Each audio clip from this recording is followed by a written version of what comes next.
सांसद को एमती नुह जे मुझे बर्तमान ये कली आप अनुभव करेंगे इलेक्शन पूर्वर जो सी आसी भारतीय जनता पार्टी आसी जॉइन कले आम मनकर बहुत भल धारणा थिला जेहेतु से शिक्षा विभाग सचिव थे भुवनेश्वर म्युनिसिपल कमिशनर थिले तो समस्त गोटे भल धारणा थिला जहाँ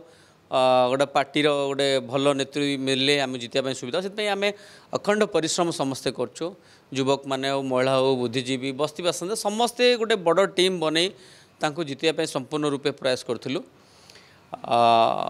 आप देखिए पाखापाखि 2 वर्ष है कॉर्पोरेशन इलेक्शन ठार पूरा बंद कले जीवा तार कारण हूँ प्रथम आमको लगी जो सी आसते से कहते लोकसेवा लोकनीति कथा कहते आम बहुत उत्साहित थी जहाँ जड़े आईएएस कैडर आसछंती बहुत काम करेंगे कारण तांको प्रति आम भल धारणा सबू साधारण लोकंकर थिला तांको राजनीतिर ऊर्ध्वे सब लोक देखुले एक्चुअली किंतु आम धीरे धीरे देखिलु तांकर से ब्यूरोक्रेसी स्टाइल रहिला लोक जिबे घंटा घंटा छिड़ा हे बस्ती बासिंदा जो मैंने आम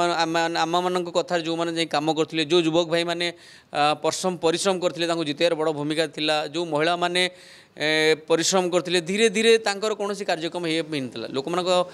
एमती गोटे बड़ किसी एक्सपेक्टेशन होता साधारण लोकंर एक्सपेक्टेशन थाए जे से मैंने जीवे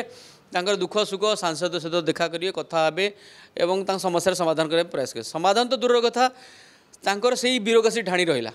सी से चैम्बर भितर बसवे बड़ कष्ट के सी बाहर देखा करेंगे लोक एमती घंटा घंटा देखा करने घंटा घंटा लगे दिन दिन भी पड़ेब बेले बेले लोक अपेक्षा करते सी ऑफिस बाहर भी पड़ेबे तेणु आम मैंने सब पॉलिटिकल पिला जेहेतु आमे माने लोकों को डाकिकी आनीचुलु काम करने तो पूर्व की संगठन नथिला तो आमे माने जेहेतु लोकों को डाकी सहित जोड़ीलु धीरे धीरे आम देखिलु आम मान इज्जत भी पड़ाऊँ एक्चुअली साधारण लोकंर छोट मोट कम करने कि गोटे मिसई देवाई भी बहुत बड़ कष्ट हुए कारण बाहर आप देखिए तो सुंदर भाव से समस्त सहित कथा हे हाथ हल्बे फटो उठेबे हाँ तो आपको लगे बोधे बहुत लोकप्रेमी एक्चुअली आदि केवे आपण मैंने तो निश्चित जानते ऑफिस को जाइए आप देखा करिया केते कष्ट कौन सांबादिक भी पचारतु एक्चुअली से घंटा घंटा अपेक्षा करा पड़े तेणु धीरे धीरे कोट ना कोटी जिते सब कार्यकर्ता जो मैंने परिश्रम करते समस्त अणदेखा हेले